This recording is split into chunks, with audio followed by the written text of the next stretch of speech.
Starting off this list, in our number 10 spot we have a German bomb. In August of 2015, construction workers in East London found something that I don't think anyone was expecting when they unearthed an unexploded 500-pound German from World War II that, if detonated, could easily destroy the surrounding homes and buildings. Yeah, not terrifying at all, right? Of course, the site was immediately blocked off and 700 people ended up being evacuated until things could return to normal safely. The British Army's Royal Logistics Corps Explosive Ordnance Disposal Unit took 24 terrifying hours to make the device safe, which thankfully they were able to do without incident. It is thought that there are likely many more of these scary undetonated bombs around because they are the result of bombs that were dropped but that failed to go off. Some didn't go off and won't ever because they were made in error, but most of them just had simple technical difficulties that now, if mishandled, could cause the bomb to detonate. It's all terrifying, but thankfully this one didn't go on to do any harm. And our number 9 spot today we have a war rationing book. When the United States entered the Second World War in late 1941, everyone had to work together to make the most out of the resources they had, which were scarce. Americans who weren't going off to war still had sacrifices to make. Although they weren't putting their lives on the line, they needed to make adjustments so that the troops who were putting their lives on the line would have everything that they needed. This meant rations, as can be seen in the war ration books, which are relics from a horrible time. Each family at the time would be issued these war rationing books, and each stamp would allow for the purchase of rationed goods, but it would be the quantity and time designated. This isn't the scariest thing in the entire world, but it is a very haunting reminder of a dark time in the past. For many of us, we have never had to live through something like that, and I can't imagine how stressful of a time that would be, not only for this, but of course for many reasons. In our number 8 spot today we have a cake. Just recently, in the ruins of a German house that was destroyed in March of 1942, researchers discovered a charred but intact cake. It definitely doesn't look appetizing now, as this cake was burned to a crisp. The artifact, despite being shrunk from heat and charred, is quite preserved, so much so that the swirls of icing that the baker placed on top are still clearly visible. The cake was found in the basement of a home that collapsed following an attack that was carried out by the British Royal Air Force as a retaliation for the 1940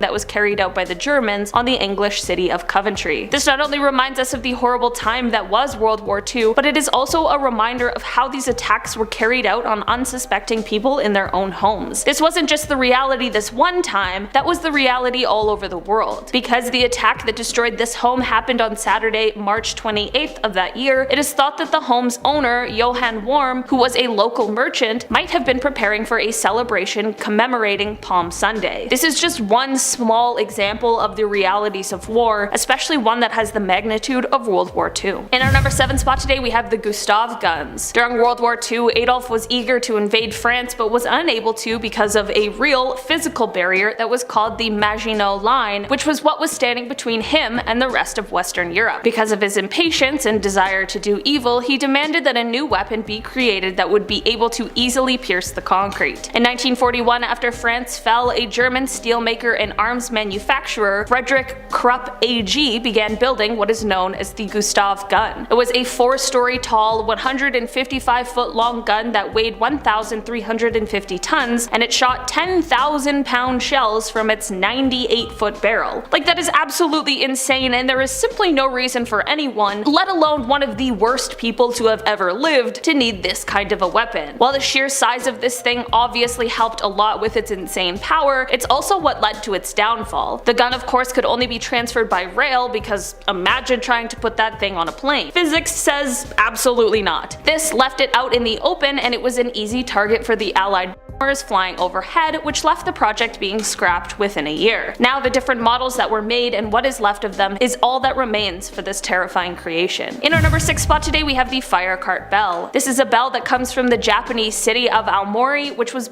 by American B-29 bombers who flew in from the Mariana Islands. This took place on June 28th of 1945, and the explosives were M74 napalm-filled bombs. Those in the city had only hand-pulled carts with water pumps to fight the fires, which of course soon left them ravaging the mostly wooden city, completely out of control. This led to 1,700 Japanese residents losing their lives and the destruction of 18,000 homes. Seaman First Class Robert McClintock from Seattle, Washington, was assigned to the U.S. Strategic survey in 1945, and he helped with the report for the city. This meant that after the attacks and the surrender of Japan, he was one of the first in the city. Through his work, he ended up getting along so well with those who lived in the city that they presented him with one of the bells from their carts as a symbol of kindness between the Japanese and the Americans. These bells were used to call the residents out into the streets to help fight the fires and try and save the city, which we of course know unfortunately didn't work. This bell, while in some ways is a symbol of peace, is also a symbol of the entire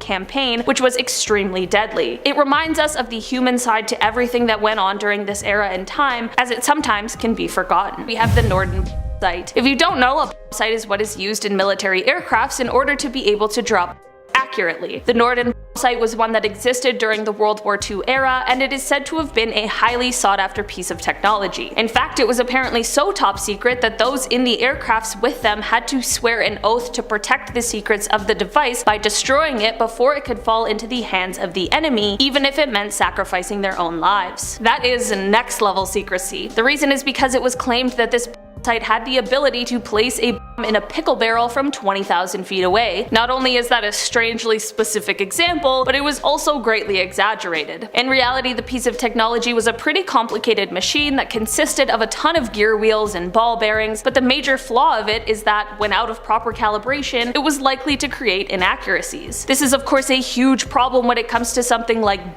and the machine could fall out of calibration through something common like the turbulence of the aircraft on the journey. Certainly not foolproof by any means. In our number 4 spot today we have My Gal Sal. My Gal Sal is a B-17, which is a strategic bomber that was developed in the 1930s. In fact, My Gal Sal was one of the first of thousands of B-17s to fly the northern air route from the United States to England. This plane specifically has its own special story attached to it though, as on June 27, 1942, due to terrible weather conditions, this B-17 plane had to make an emergency landing on an ice cap in Greenland. Of course, this is a less than ideal location, especially for the crew that was on board. Somehow the crew was able to survive the whole ordeal that ended up lasting 10 days. They had to find a way to get the aircraft's radio working again as it was broken, and they finally managed to do it and get an SOS signal sent through, which is of course what thankfully led to their rescue. The plane, however, did not have the same fate for quite some while. I can't imagine it's exactly easy to recover a plane from anywhere, let alone an ice cap, so My Gal Sal sat in this location for 50 years. Eventually, however, they did recover it and restore it before it made its way to its new home in the museum. Thankfully, this is one story on our list that doesn't have a horrifying ending, but it is definitely still an artifact that reminds us all of that scary time for those on board the plane My Gal Sal. In our number 3 spot today we have a letter. This letter is one that was written by Bernard Madison Hurd on December 16th, 1943, and it was a letter sent to his parents who were in New Orleans, Louisiana. The letter starts off how you'd expect. He gives his parents an update on where he is, and he explains that his next duty station is in the submarine, the USS Tilefish, which he calls, quote, a real beauty. He talks about receiving a letter from his brother, who was also in the Navy. He talks about enjoying spending time with his mother while on his leave, and he wished his father a speedy recovery from an illness. This is all what you'd expect a letter to contain, and it really captures a moment in time for Bernard. And while this letter does exactly that, it also doesn't even come close to letting you know exactly who Bernard is. He was a career Navy man who enlisted in 1940 and remained on active duty until the mid-1950s. He served on plenty of ships and was an elite combat veteran, but he wasn't like the other sailors of his time. Bernard was a black man, and he was confined to service in the steward's branch. Because of racism and segregation, Bernard was limited to his seagoing domestic role and had to clean up after other officers, serve their food, and was basically at their beck and call. This wasn't much different than the society he had left behind. This letter doesn't tell us any of that, however. The letter simply tells us of a man who missed his family. The letter captures one single moment of Bernard's incredible, long, and storied service to the country that didn't treat him fairly. This certainly isn't the most terrifying artifact on this list, but it certainly is one of the most important. In our number 2 spot today we have Michael McShane's life jacket. In 1939, Michael McShane was headed out to his home of Ireland from Detroit, Michigan in order to collect his winnings from a sweepstakes that was designed to help fund hospitals. On his return trip back to America, he was was booked on the SS Athena, which departed from Glasgow, Scotland on September 1st, 1939. In August of that same year, Europe was moving closer and closer to war, and this meant that people were desperate to get out. Because of this, the Donaldson Line did everything they could to get as many passengers as possible onto the SS Athena. They were putting 4 people into 2-person rooms, and places like the lounges and libraries were being turned into bunk rooms. The boat was packed, but people were fleeing. Once the boat set out to sea after traveling just 1,600 yards, the first spread of torpedoes were fired in the Battle of the Atlantic, and one single torpedo struck the side of the SS Athena just as Michael McShane and the rest of the passengers were sitting down for dinner. The explosion immediately destroyed the engine and fire room, which took the life of almost every man who was on the station. It also destroyed the staircase to the third-class dining room, which ended up proving to be fatal for many of the passengers eating their dinner. The passengers who weren't immediately harmed sprung into action and went to retrieve their life jackets, including Michael, who was then put aboard lifeboat 14A. This story has so much more to it that unfortunately I don't have time to cover, but it is certainly worth reading about. But to make this long story short, in the end, lifeboat 14A was the first of 4 that was rescued. Out of the 1,418 civilians and sailors aboard that ship that day, 112 were lost during the sinking and the rescue, but Michael managed to survive. For the rest of his life, he kept the life jacket he had worn that day, and after his death, his family donated it to the National World War II Museum. The jacket not only reminds us of his survival, but it is also a relic that was there for the very first shots of the Battle of the Atlantic, which was a critical part of the war. It's a link to Michael and also to the beginning of the Second World War. In our number 1 spot today, we have an MG42. There is no type of machine gun that is not terrifying, but this one managed to earn itself the nickname of Bonesaw, so I think it's pretty safe to say that this one is a little extra terrifying. According to the National World War II Museum website, this thing had the capacity to shoot out 1,550 rounds of high-velocity 7.92mm ammunition per minute, which works out to be about 25 rounds a second. This horrifying weapon quite literally has the ability to basically cut someone in half, and of course it left soldiers frozen in fear. So much so that the War Department actually created a training video to prepare soldiers and help combat the psychological effects that the MG42 had. Unfortunately, this training video failed to show soldiers preparing for combat the full scope of just how dangerous this thing was. The video stated that while the MG42 was powerful, it was also inaccurate, which is not true. There weren't struggles with the accuracy, but what was an issue was the large quantities of ammunition used, as well as its tendency to overheat. These issues caused the German forces to totally restructure how they did things, including having about 6 extra barrels on hand, so when one overheats, it could quickly be replaced to cool off. One example of an MG42 resides in the National World War II Museum collection, and it was recovered from the battlefield by an army trucker named Private First Class Leonard Liniewski. The weapon actually stayed with him and his family until 2016, when his son Marty donated it to the museum. Alright, coming in at number 10, we have the glass jar. As we know, the Americans, with the support from the Allies, dropped the horrifying atomic bombs on Nagasaki and Hiroshima.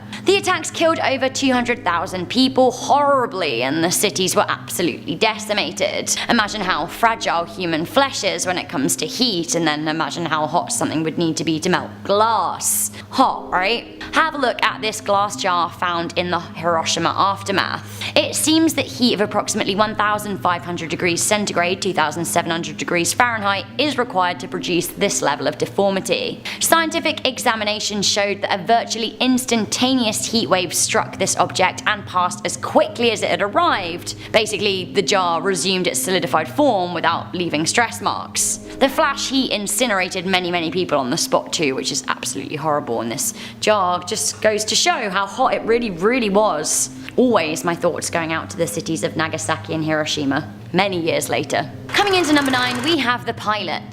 This portrait of a World War II pilot in its original 1940s frame was listed on eBay. The listing reads, "This haunted picture holds the energy of an old pilot's ghost." When the haunted picture is set out on display, many people have witnessed a man dressed in uniform appear in hallways and doorways of the house. A deep man's voice can be heard at late hours of the night. I can usually hear military jargon being shouted at fast speed. I don't know why this energy is so attached to this haunted picture, or what this ghost is trying to tell me. Weird. The listing also claimed that only those with the quote-unquote gift would be able to feel the presence. Rightio then. Coming into number 8, we have the World War II wheelchair. This This wheelchair is haunted by the ghosts of hundreds of wounded soldiers. Why? Well, the chair was the property of a military hospital during World War II, and it is thought that it contains the spirits of those who sat in it. Sure. Chair owner Neil Packer said that when he sat in the chair, he felt as if his leg had been amputated. Weird. He said that another man's leg went blue after a brief stint in the chair. Another sitter said that she felt like her chest was heavy as if she'd had an infection. The chair was actually taken onto British television too. It featured on This Morning with hosts Philip Schofield and Holly Willoughby, and Phil decided to sit in it.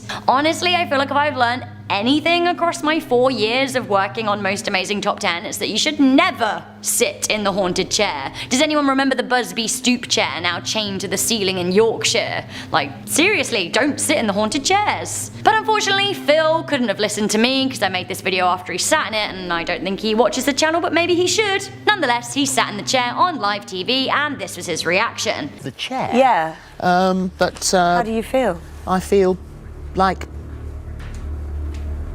No, don't be ridiculous. Don't be annoying. Just joking, this is actually what he said after making that face. perfectly normal. Really? Yeah, absolutely. No twinges in your leg? I have no twinges. I have absolutely nothing going on here whatsoever. Coming into number 7, we have the pigeon foot. That's not a pigeon sound. Do pigeons make sounds? I don't know. You'll actually find a lot of severed pigeon feet in war museums across the world. Why? Because birds played a very big part in the war. Pigeons were used to send secret messages, but as you can imagine, that brought about a whole new layer of chaos that came from trying to intercept them and stop enemies finding them. One pigeon that failed in its delivery mission was discovered in 2012 in an English chimney in Surrey. David Martin was cleaning his block's chimney and found that one dead bird had a red capsule on its leg. He opened it up and discovered a secret World War II era message written in code. Eventually the code was cracked and the message was discovered to say, "Hit Jerry's right or reserve battery here. Already know electrical engineers headquarters, troops, panzers, batteries, engineers here." Of course, Jerry, I have to say, was the nickname for the Germans, for those of you watching that didn't know. So, vital intel that was never delivered on account of dead pigeon in chimney. Coming into number 6, we have the Trench Raiding Club. War is savage, and that's pretty evident in the existence of this raiding club. Many old weapons were found after the war, and often these clubs were found. Now they're usually made from wood wrapped in sharp pieces of metal, which to me sounds very medieval. Clubs and flails have been used since times of early warfare. While trench clubs were largely used in World War I, some were still found after World War II, and honestly I can't believe in the 20th century we were still whacking each other with spikes on sticks. Although, thinking about that, I maybe would prefer meeting those than some of the other World War II weapons. Although, actually, maybe the sticks. No, the stick. Brutal. It's brutal. It's all brutal. It's all got very morbid too. I'm imagining being hit with a big stick. Coming into number 5, we have the trumpets that started the war. These scary wartime objects were actually from an ancient period in history. In 1922, King Tutankhamun's tomb was opened. Now this was a period between the First and Second War. A lot of people were very nervous about the whole thing, and perhaps for good reason, as this is where the legends of the Curse of the Pharaoh began. Among the artifacts, silver, wooden and bronze trumpets were found. Now the trumpets were played and recorded in 1939 on British radio, the BBC. A few months after it was broadcasted, World War II broke out and the announcement was delivered to the British public on the same radio station. This has led many to believe that the trumpets are cursed and actually have the power to summon war. This is one of the only instances where I would ever be like, do not play the trumpets. Usually I wholeheartedly encourage trumpet playing. I love trumpets, they're great, but war trumpets are bad. Yes, they are. Coming into number 4, we have the lost bombs, and the found bombs, but mostly the lost bombs are the concern. So a lot of worrying undetonated bombs have been found since World War II. Just last year, 1,000 people were evacuated from their homes in Cologne in Germany when a World War II bomb was discovered near a petrol station in the city, which doesn't sound like a great combination. That wasn't even the worst of it. In 2011, 45,000 people were forced to evacuate their homes when a drought revealed a big unexploded bomb in the Rhine near Koblenz. The scary fact is that thousands of unexploded bombs are still sitting hidden and buried across Europe. Do you want to hear a scary statistic? 70 years later, more than 2,000 tons of unexploded munitions are uncovered on German soil every year. Terrifying. Sadly, coming into number 3, we have the body parts. It wasn't just the Nazis mutating their enemies, a lot of countries were at it. It seems that actually a vast amount of Americans who took part in World War II and were stationed in the Pacific would wear Japanese body parts as trophies, which is disgusting. Luckily, the majority of these have been destroyed, but necklaces made of Japanese teeth were fashioned. Ears were pinned to military belts, and it is even said that Franklin Roosevelt, the President of the United States, was given the gift of a letter opener made out of a Japanese soldier's arm. A bunch of trophy skulls were found after the war. Skulls of dead Japanese people were given to Americans as gifts. Here's a picture of a woman that appeared in a magazine in 1944 that shows her writing to her sweetheart to thank him for the skull. Honestly, I can think of more romantic gifts, but like, whatever. Actually, not whatever. Judging you. Skulls. Gross. Stick to flowers, please. Coming into number 2, I do love a ghost ship. We have the Queen Mary. So the Queen Mary is more than just a haunted object. It's a haunted object filled with hundreds of other haunted objects and floating. When World War II began, British ship the Queen Mary was converted into a transportation ship for Allied troops. She transported 800,000 troops to Europe in her time. Unfortunately though, she was involved in an accident which killed 239 people. The Queen Mary was retired in 1967 after another stint as an ocean liner. She is now a permanently docked hotel in Long Beach, California, but it is said that she is mercilessly haunted by a number of souls. It seems the swimming pool is haunted by the spirit of a young girl. A first-class passenger, dubbed the Woman in White, glides across the floor of the Queen's salon in a long dancing gown. The ship has had to retire the use of room B340 because there have been so many complaints of its haunting. Those who have been on the ship tend to report ghostly goings on, and they have done for decades. Ever since the ship was a working transport ship, people have been spotting ghosts.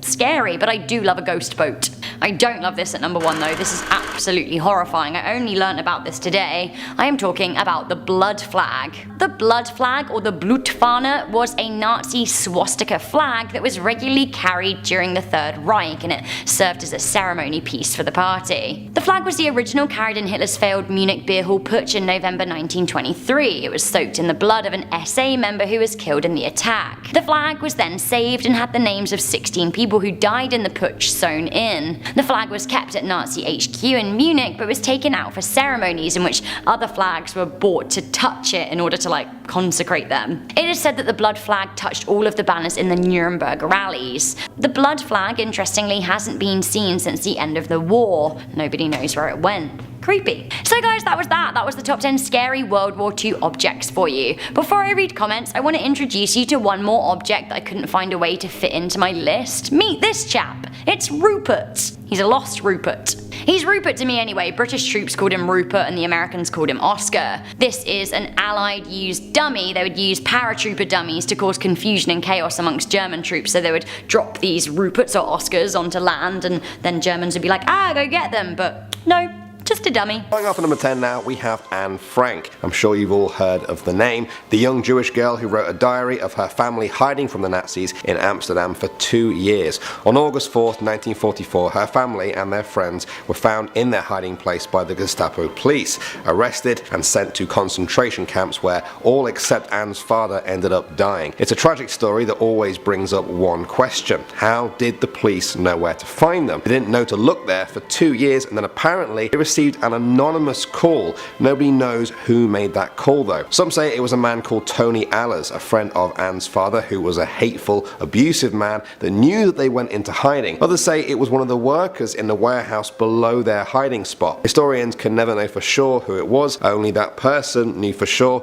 and they surely knew what they were doing. Moving on to number 9 now, we have the Foo Fighters. You guys might be thinking of the famous band for this one. Well, this is where they get their name from, and it's a very interesting story. Towards the end of World War II, Allied pilots began reporting seeing strange things in the skies over Europe. Crafts that glowed and darted through the air at insane speeds, easily 200 miles an hour plus. The pilots couldn't keep up with the lights as they made sharp turns that would be impossible even with today's technology. They dubbed them Foo Fighters. They were red, orange or green, sometimes appearing in formations of up to 10. They never showed up on radar. Naturally, in the years since then, many conspiracy theorists have said it's UFOs. UFOs, alien crafts from another world. Others have said perhaps they are time travelers coming back to witness the end of this historic war. Another more credible theory is that they were secret Nazi crafts using advanced technology, all destroyed before the end of the war. Others say it was likely a natural trick of the light phenomena, such as St. Elmo's fire. When it comes to Foo Fighters, the more you dig, the more questions there are. Next up at number 8 now, we have Dead Man Floating. On April 30th, 1943, a fisherman picked up a body off the coast of Spain. It appeared to be a British soldier. Spain was neutral but leant towards the Axis, so they handed the body over to the Nazis. They examined the body and found papers saying it was Major Martin of the British Army. Among the documents were plans detailing the British were planning to attack Nazi-occupied Greece. Hitler then sent entire divisions to defend Greece. You can only imagine how surprised they were then when the British didn't attack Greece at all and instead went for the now less defended Sicily. That's because Major Martin wasn't real. The British had dressed up a body as a fake Marine with fake plans on him, knowing it would fall into the hands of the Nazis. They intended to attack Sicily all along but needed a way to draw the Nazi defences away from it. It's an incredible story, but one question that has arisen is who did the body actually belong to? There are no official British records, only theories. Some think it was a British soldier called Tom Martin who had recently died when his aircraft carrier sank. Others say it was actually a man called Glyndwr Michael, a mentally ill, homeless Welshman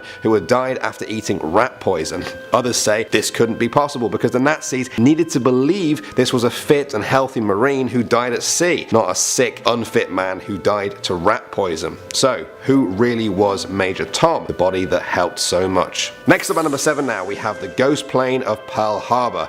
This one is just straight up weird and very paranormal. On December 8th, 1942, nearly a year to the day after the Japanese attack on Pearl Harbor, a single unidentified plane was picked up by American radar heading towards Pearl Harbor from the direction of Japan. US planes were scrambled out to investigate. When they pulled up alongside it, they saw it was a Curtiss P-40 Warhawk, an American plane that had been used to defend Pearl Harbor the year before but had never been used since. They say the plane was riddled with bullet holes and that the pilot could be seen inside, bloody and slumped over the cockpit. They said at one point he briefly waved at the other planes just before crash landing. Search teams went through the wreckage, but to their amazement they found no body inside, just a diary claimed that the plane had flown from Mindanao, an island over 1,300 miles away. Very strange. I'm not even sure what to make of that one. Coming at number 6 now, we have the Bell. Legend says that during the war, the Nazis created a weapon known simply as Die Glock. That's German for the Bell. The project was codenamed Project Kronos and was given the highest classification. The giant metallic bell was said to be 2.7 meters wide and 4 meters high. The exact material it was made of is said to be unknown. Apparently, it contained 2 counter-rotating cylinders that held a metallic liquid known as Zerum 525. Now, through some unknown process, the bell's mechanism had an effect zone of 200 meters. Anything living in this zone was said to be in danger. When it was activated, crystals would form in animal tissue, blood would coagulate and separate, plants would rapidly die and decompose. Some say the scientists who made it often died horribly during tests. The bell was also able to rise off the ground and hover in the air. Of course, even if it did exist, it was never used out in the open. The question then remains, is the bell still out there? And if so, where? Moving on to number 5 now, we have Heinrich Müller. This was a high-ranking Nazi officer. He was head of the Gestapo secret police and was a trusted colleague of Hitler. Under his leadership, the Gestapo became infamous for their ruthless torture, becoming a textbook example of a police state dictatorship. He was so dedicated to the cause that even when the Russians were about to take Berlin, even when Hitler killed himself, Müller was still seen in uniform working at his desk in the Führer bunker. After the war, nobody knew where he went. There was no real evidence of him being killed or killing himself. He just kind of disappeared off the records. Some say that he was found in a mass grave in a Jewish cemetery, of all places, and that he died soon after he was last publicly seen. The body apparently had documents on it indicating that it was indeed Müller. Others say this was exactly what Müller wanted people to think. A number of other high-ranking Nazis were said to often fake documents and plant them on dead bodies so that after the war they could escape to countries in South America. So, what is the truth? Did he live out a long life in Argentina or Cuba, or did he die along with the Nazi cause? Next up at number 4 now, we have the Blutfahne. This name translates to blood flag. In 1923, Hitler and his Nazi party had no power in Germany. In that year, he organized the Beer Hall Putsch, an attempt to overthrow the German government. It failed, and during the fight, 16 Nazi party members died. After Hitler was released from prison, he was given a flag that had been stained with the blood of his fallen comrades. Thus, the blood flag was born. During the Nazi reign over Germany, Hitler took this Nazi flag all over. He even sanctified other Nazi flags and banners by touching them with the blood flag. The blood flag was last seen in public at an induction ceremony in October 1944, less than a year before the end of World War II. When the war was over and the Nazi party had crumbled, nobody was quite sure anymore where the flag had ended up. Perhaps it's still out there. Next up at number 3 now, we have the Nazi gold train. For decades now, there has been a theory that at the end of the war, the Nazis hid an entire train full of guns, gems, gold, and valuable art in a series of tunnels in a Polish mountain near the town of WW2. The train was passing through when the Russian army began to close in on the area. It's thought the Nazis buried the train underground to stop it from getting into the hands of their enemies. Many doubt the story's authenticity, but others are convinced it's there somewhere. There have been pictures online that are image scans apparently showing tanks underground in the area where people say the train is hidden. At one point, the Polish culture minister himself even said he was 99% sure the train had been found. Despite a number of different digging efforts, the train has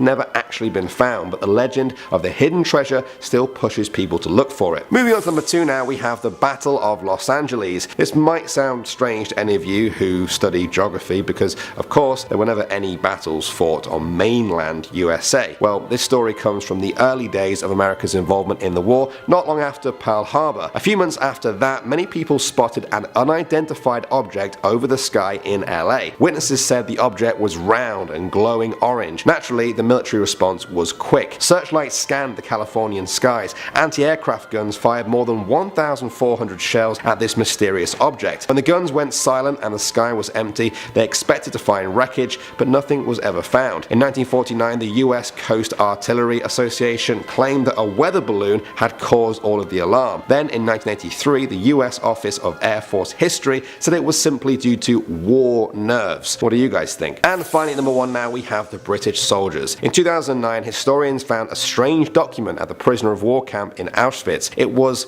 a list. On it were 17 names. Their surnames included Osborne, Lawrence, Gardiner. The historians said they were the names of Englishmen. Next to 8 of the names were ticks, as if they had been checked off the list for some reason. On the back, written in German, they could make out the words now, never, and since then. It was a total mystery. Why did Auschwitz have this list of English names? Why were only some of them ticked? And what did now, never, and since then even mean? There are a number of theories. The first one that was presented is that these are the names of British prisoners of war, but that didn't really answer the ticks or the words. Another theory that is gaining traction is that this might be a list of British men who had switched sides and were now working for the British SS division or the Nazis.